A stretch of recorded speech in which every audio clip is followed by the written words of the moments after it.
অনেকেই আমাকে মানে কমেন্ট সেকশানে জিজ্ঞাসা করে থাকেন যে ম্যাডাম বাড়িতে তো শিবলিঙ্গ রেখে পুজো করছি, তো আমাদের বাড়িতে অনেক শিবলিঙ্গ আছে, তো প্রত্যেকেরই প্রশ্ন হচ্ছে বাড়িতে একাধিক শিবলিঙ্গ কি রেখে পুজো করা যায়। এছাড়াও অনেকেই আমাকে এটাও জিজ্ঞাসা করেছেন ম্যাডাম বাড়িতে কি সাদা শিবলিঙ্গ রাখবো নাকি কালো শিবলিঙ্গ রেখে পুজো করব। তো সেই সব কিছুর প্রশ্নের উত্তর নিয়েই কিন্তু আজকের এই ভিডিওটি।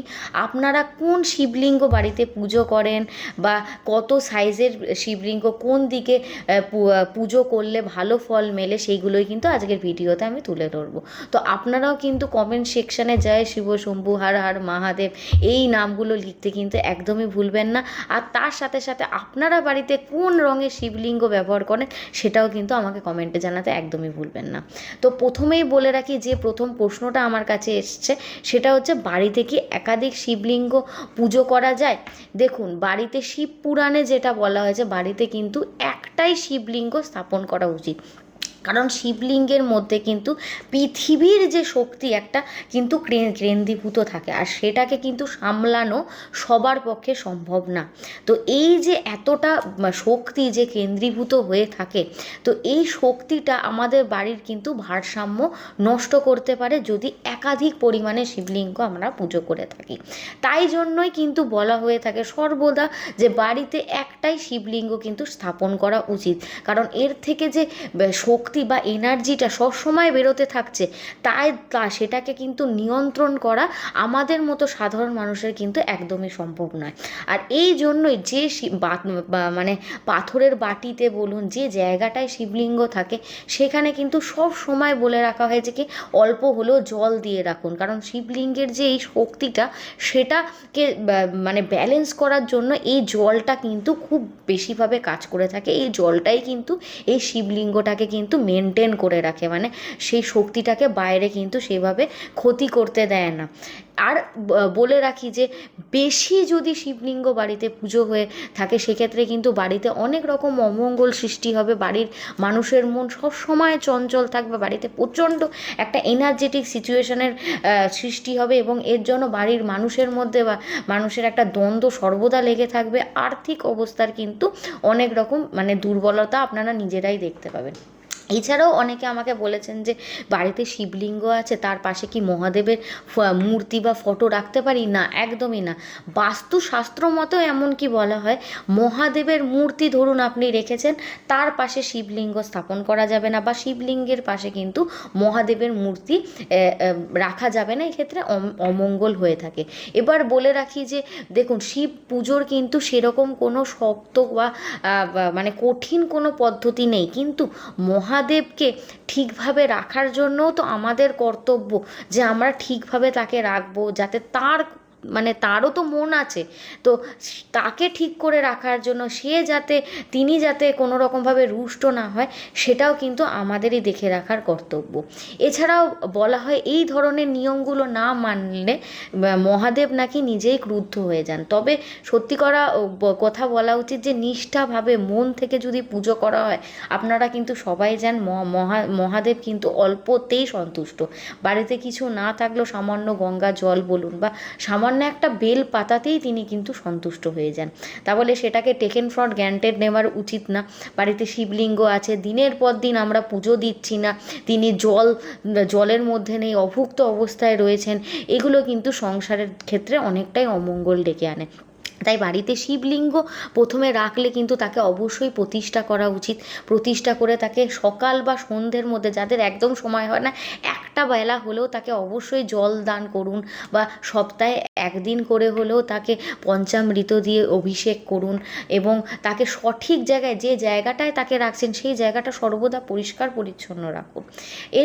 এরপরেই আমি বলে রাখি কিন্তু শিবলিঙ্গ প্রতিষ্ঠা করলে কিন্তু নিত্য পূজা করা খুবই দরকার। নিত্য পূজা যদি যারা করতে পারবেন না, ভেবে রেখেছেন যে মহাদেবকে আজকে দিতে পারবো কাল দিতে পারবো না, এরকম করে কিন্তু শিবলিঙ্গ প্রতিষ্ঠা করলে বাড়িতে কিন্তু নানা রকম অশান্তি এবং সংসারে কিন্তু সারা জীবন অশান্তি লেগেই থাকে।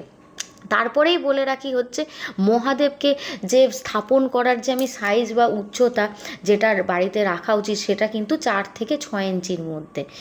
বেশি বড় কিন্তু শিবলিঙ্গ বাড়িতে স্থাপন করা একদমই উচিত না, কারণ সেক্ষেত্রে কিন্তু বাড়ির ভারসাম্য রক্ষা করা এবং সেই শিবলিঙ্গকে মেনটেন করা কিন্তু খুবই কঠিন হয়ে পড়ে। এবং এর থেকে বেশি বড় শিবলিঙ্গ হলে সেটা কিন্তু আপনি নিজে বাড়ির পাশে একটা মন্দির বানিয়ে সেখানে কিন্তু স্থাপন করতে পারেন। বেশি বড় শিবলিঙ্গ নিজের বাড়ির ভেতর কিন্তু রাখা উচিত না।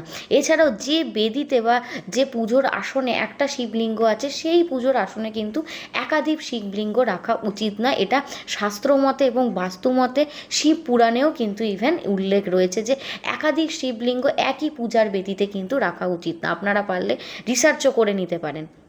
তারপরেই আমি বলে রাখি যে কোশ্চেনটা আমাকে আরেকজন করেছেন, সেটা হচ্ছে বাড়িতে সাদা নাকি কালো শিবলিঙ্গ ম্যাম রাখবো। তো প্রথমেই বলে রাখি, দেখুন মন্দিরের পুজোর সঙ্গে কিন্তু বাড়ির পুজোর কোনো তুলনা হয় না। সে তবে বাড়িতে যে শিবলিঙ্গই প্রতিষ্ঠা করুন না কেন সেক্ষেত্রে কিন্তু তার রং যেন সাদা না হয়।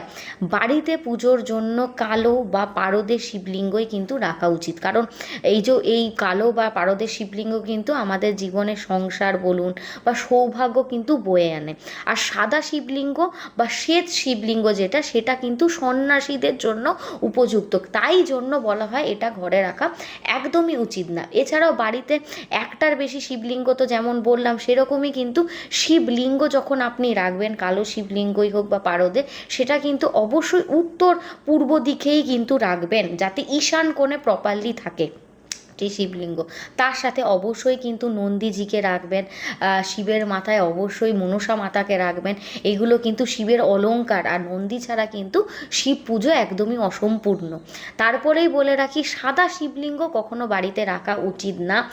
এই নিয়ে অনেকেরই মতো একটা বিরোধ রয়েছে যে কারণ সাদা শিবলিঙ্গ রাখার জন্য অনেক রকম নিয়ম পালন করতে হয়। প্রথমে হচ্ছে ব্রহ্মচর্য পালন, কারণ সাদা শিবলিঙ্গ হচ্ছে সন্ন্যাসের প্রতীক। যারা ভস্য লেপন করে থাকতে পারবেন বাড়িতে, নিরামিষ আহার করবেন, মিথ্যা কথা বলবেন না, সেক্ষেত্রে কিন্তু সাদা শিবলিঙ্গ বাড়িতে রাখা যেতে পারে। কারণ অনেকের মতে সাদা শিবলিঙ্গ হলো শিবের রুদ্রমূর্তি, আর কালো শিবলিঙ্গ হলো শিবের কিন্তু শান্ত মূর্তির প্রতীক।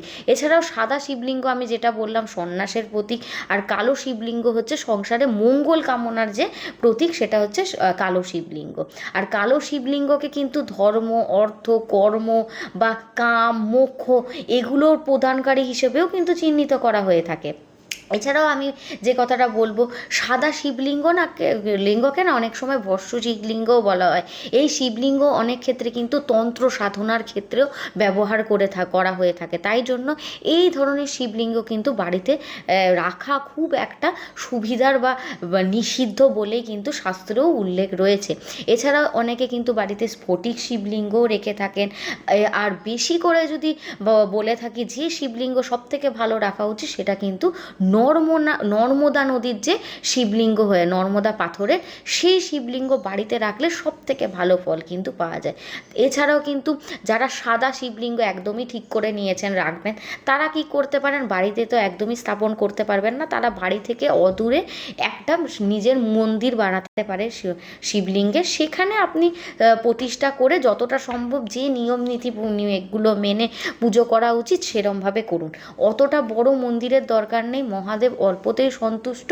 যে নিয়মগুলো আছে গুরু বা পুরোহিতের নির্দেশে, সেগুলো মেনে যদি আপনি সাদা শিবলিঙ্গ নিজের একটা পার্সোনাল মন্দির তৈরি করে পুজো করতে পারেন, সেক্ষেত্রে আপনি সাদা শিবলিঙ্গ রাখতে পারেন।